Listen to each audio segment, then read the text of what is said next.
Shabbat Shalom, everybody, and thank you for joining us on this beautiful Shabbat.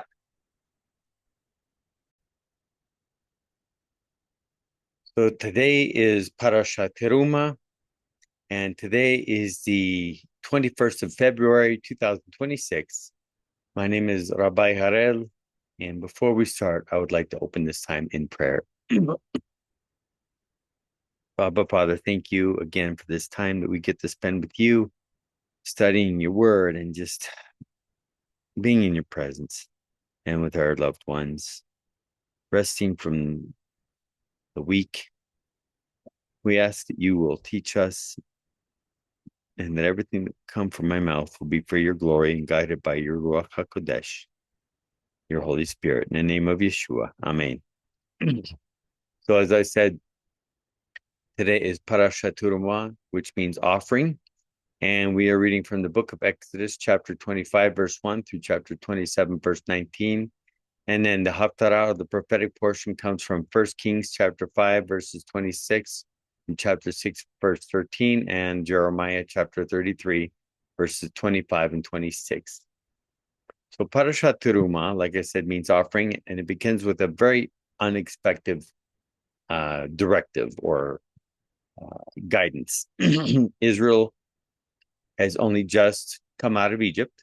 The sea has been split, and Mount Sinai is right there before them. So one might anticipate some further commandments or marching instructions, but instead God tells Moses to invite the people to bring a contribution, specifically from those whose hearts move them to give in Exodus 25, verse 2.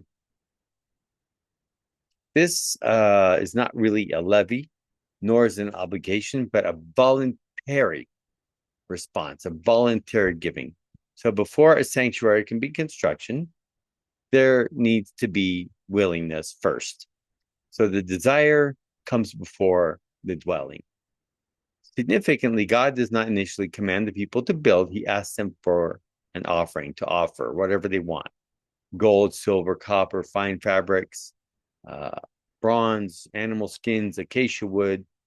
Any materials are needed for the building of the Mishkan or the tabernacle. The Mishkan comes not through coercion, which has happened later on in the future. When Solomon builds a temple, he actually has slaves.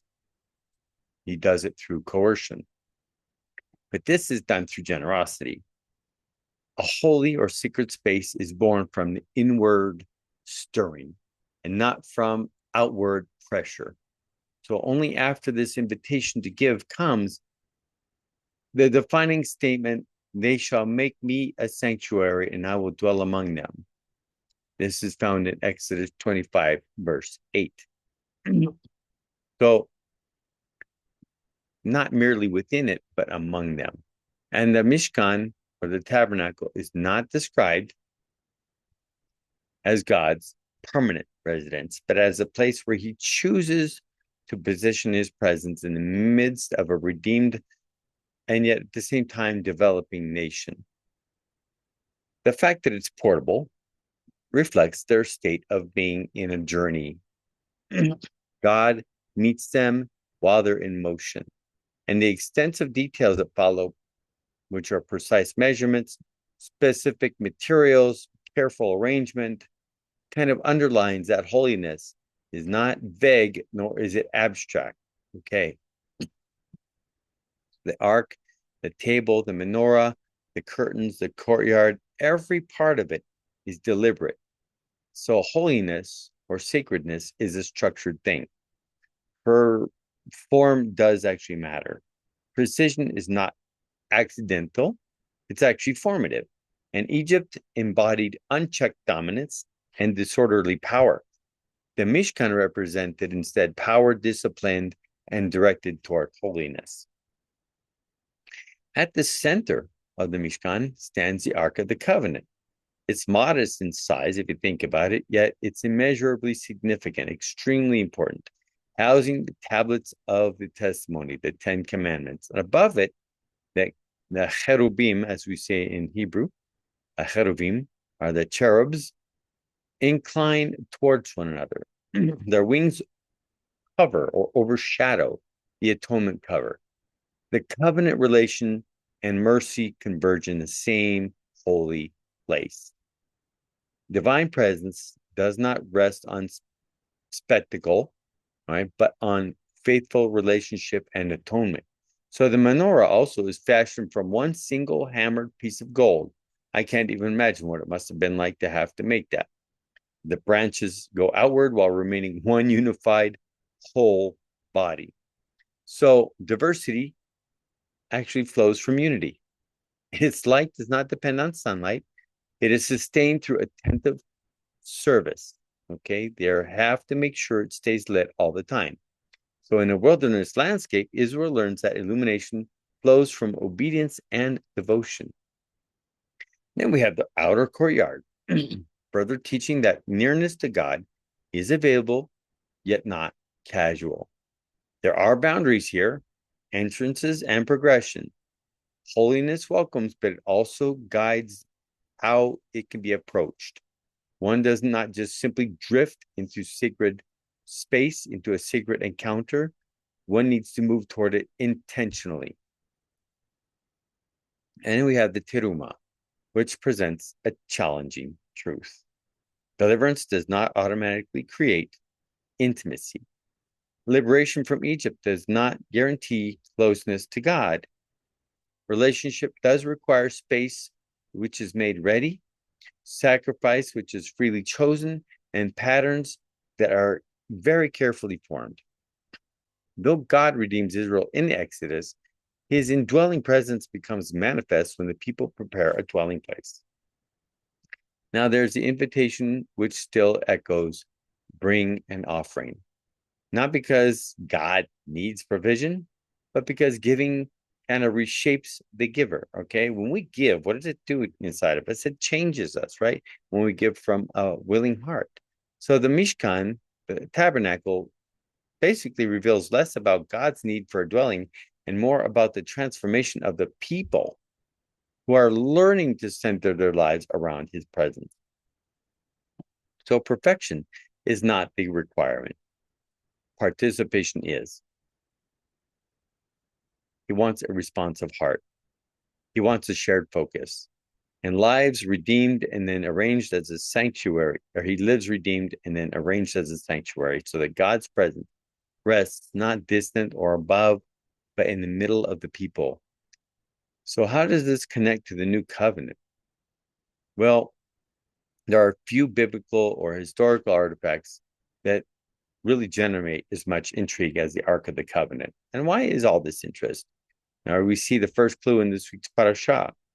I will meet you there. I will speak with you from above the atonement cover, from between the two cheruvim that are on the Ark of the Testimony, about all that I will command you for Bnei Israel, the people of Israel. Exodus 25:23. We know that God actually directed Moses to place the ark in the most holy place in Exodus 26:22, and that there's a liturgical access to it, which was very limited to the high priest alone, and even then, only one time a year. And this is found in Leviticus 16, verses 1-5. Additionally, the ark was a source of divine guidance as Israel navigated their life in the wilderness. And you can see it in Numbers 10:33. So finally, the ark featured primarily in Israel's entry into the promised land and in its victory over the enemies that were there. And you can see Joshua chapter 3, verse 15, and chapter 6, verses 6-21. In these ways, the ark represents concepts like intimacy, mystery, holiness, atonement, guidance, power, and victory. So it's not really any wonder that the Israelites brought it into a losing battle against the Philistines, who were then careful to capture it as the ultimate prize in 1 Samuel chapter 4, verses 1-11. So even today, people in all walks of life, different backgrounds, are very curious about the Ark of the Covenant. Many say, where is it? Who knows? Could be up in heaven. It could be taken by the Vatican, the Romans, when they came and ransacked